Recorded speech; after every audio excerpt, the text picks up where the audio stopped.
Hi, I'm Ross Tregenza. I'm a composer primarily for video games and primarily in the area of horror, sci-fi, and sort of edgy weirdness. I write a lot in electronic, industrial, avant-garde, and experimental styles, as well as occasionally dipping into orchestral and other things like that. So Dead Take, I joined the project pretty near the beginning, and it's a pretty fast turnaround project. It was less than a year from beginning to end, which in the world of video games is pretty impressive, especially for a game that's done so well and was so well put together and thought out. I'd previously worked on quite a lot of other horror and experimental stuff, including the Texas Chainsaw Massacre, Deathloop, Dead Island 2, and Cyberpunk 2077. So I had a lot of experience in the area, so I guess that's one of the reasons they got me on board for this. And it's exactly the kind of project that I love to do, so I was delighted to join the team. I started talking to creative director Abu and Rob, who was the audio director at the time, and we figured out what the musical heritage was going to be for this. What film soundtracks, game soundtracks, and bands and things we're going to draw on. And I'll discuss that later. And then we had technical considerations like how is this music going to play, how we're going to keep the tension. You need to be able to spread the music out throughout the game and make sure that it doesn't become fatiguing and you're hearing the same tracks over and over again, because it needs to feel really at one with the experience as you progress through the game. So then I started sketching ideas, and it seemed like the first things we tried already landed really nicely, but that really grew and mutated over time. I think it was the story, the emotions of the character. Emotions were key to this game. The depth of emotion and the raw humanity of the emotion are really present in this experience. So that's something as time went on I tried to draw on. So the music gets very pulled in strong directions of anger and sadness, jealousy, hatred, things like that. And that became really key. And then the space itself, that sense of liminal space, that darkness, that almost like Lynchian geometry to the areas you walk around in, that really informed the music. And I feel like the music grew as I saw the spaces progressing. After a fairly short amount of time, we felt we had a language, and I really started digging in and writing a lot. So let's talk about how that went.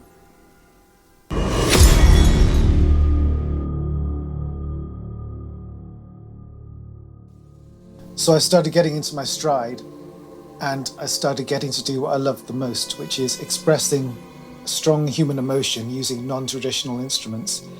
There's occasional times when there's pianos, bass guitars, some violins and things like that, but the huge majority of instruments used in the game are experimental, weird, both software and hardware, that give you a palette that's both otherworldly but also can be deeply human in some way.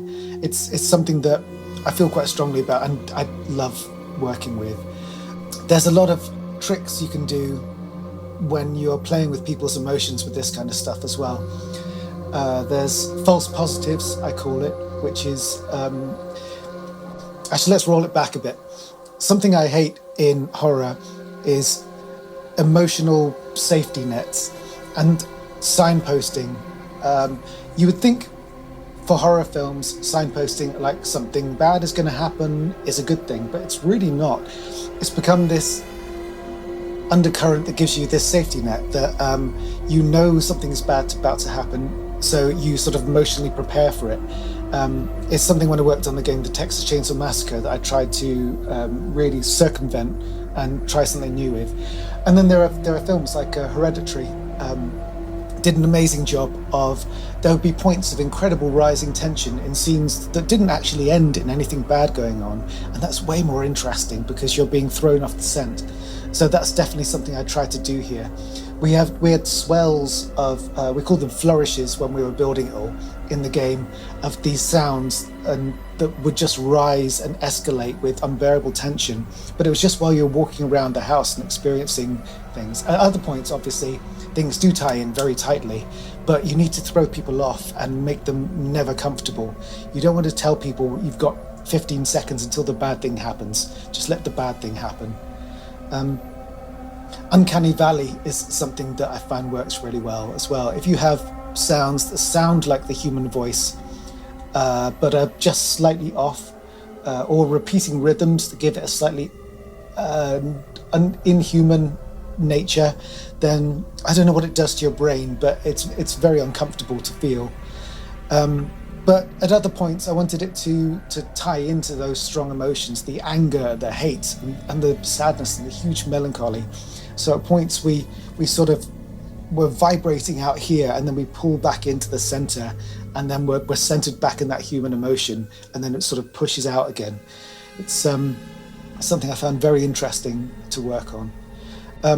I made sure that a lot of the instruments I use were things that I physically had to, it sounds ridiculous, but I had to touch, I had to manipulate with my hands.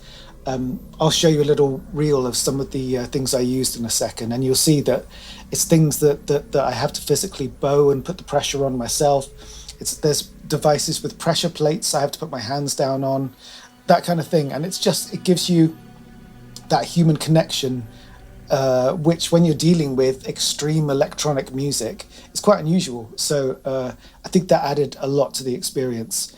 Here's a little quick montage of some of the instruments I used.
Three words to describe the sound I wanted for Dead Take: haunting, raw, visceral.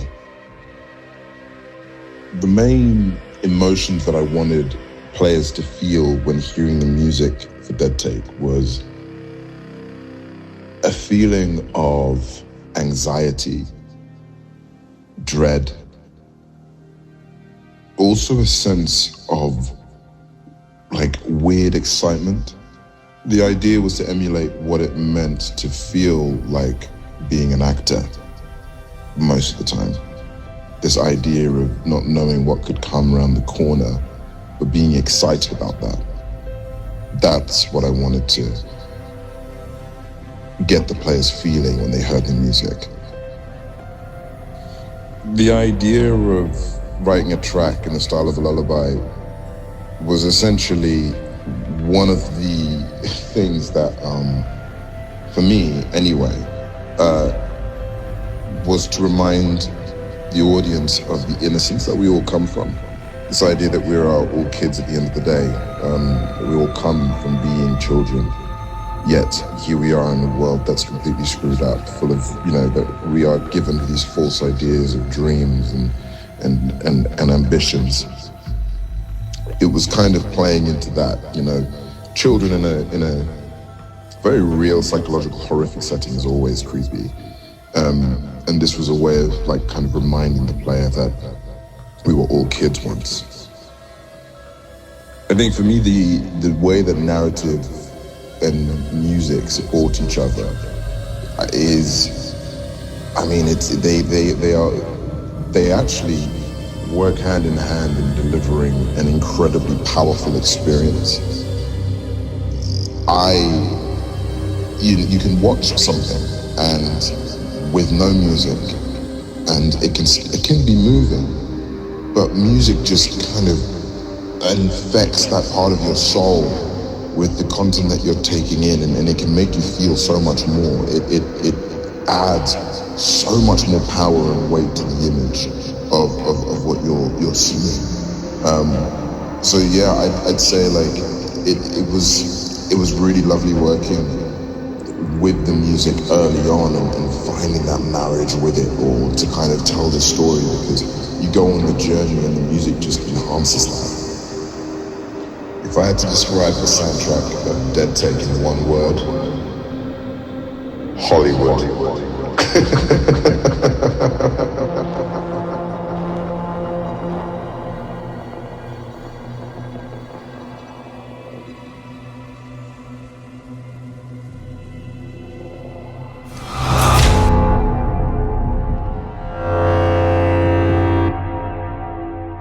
I wanted this to be inspired by the best of modern horror, and there have been so many amazing soundtracks over the years for horror, like from The Shining to Hereditary.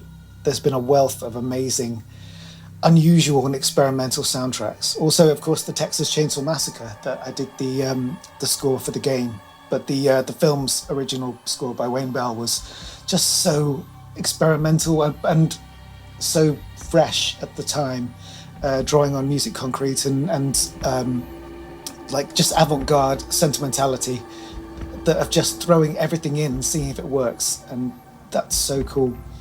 So here's a quick rundown of a few of the films that really deeply inspired this music.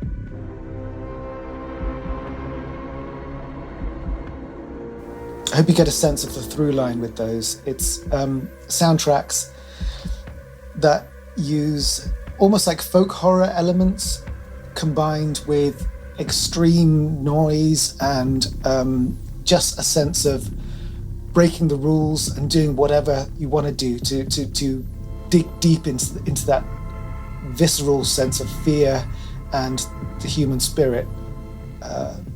Yeah.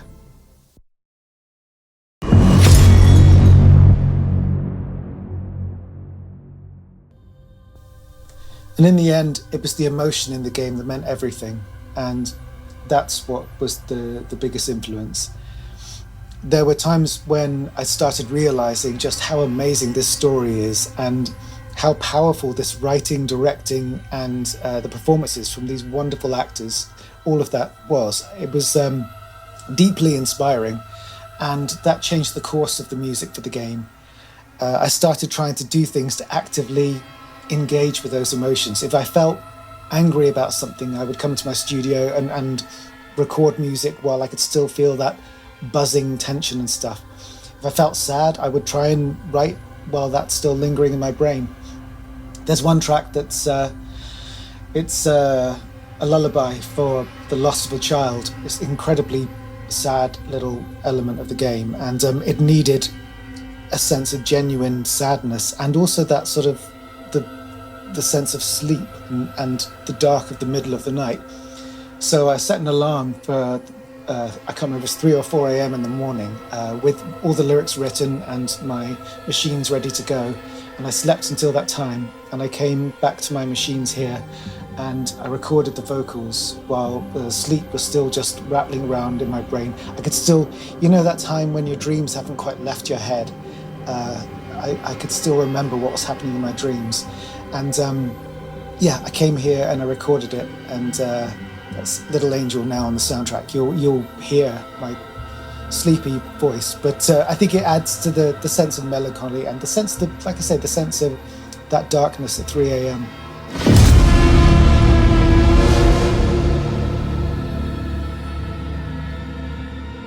So, in the end, thanks to everyone at Surgent, creative director Abu, and the audio team, we ended up with a score that I think I would call humanistic, but volatile, and hopefully creative, and hopefully interesting to people. And I hope it really helps just really add to the experience of playing the game. And I hope people enjoy listening to the soundtrack on its own as well. Thank you to everyone involved, and thank you for watching this video, and yeah, enjoy the music.